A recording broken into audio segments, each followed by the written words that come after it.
In today's video, I'm gonna show you how to fix Instagram story posting problem. Hello guys, so all what you have to do is simple. Just go to the settings on your phone, and then right here on this page you will find some settings.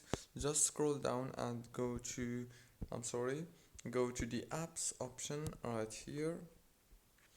Now after you go to apps, go to the top here, and right here you will find a lot of apps that you have on your phone. Just scroll down until you find the Instagram app and click on it.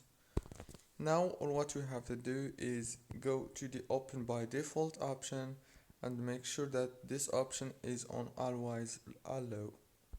Go back and go to power usage and make sure that the app launch is on manage automatically, and go back and then go to the storage and make sure to clear data and clear cache. Click on force stop and then congratulations. All what you have to do is restart your phone and it's gonna be solved. If it's not, then all what you have to do is update Instagram. Don't forget to like, subscribe.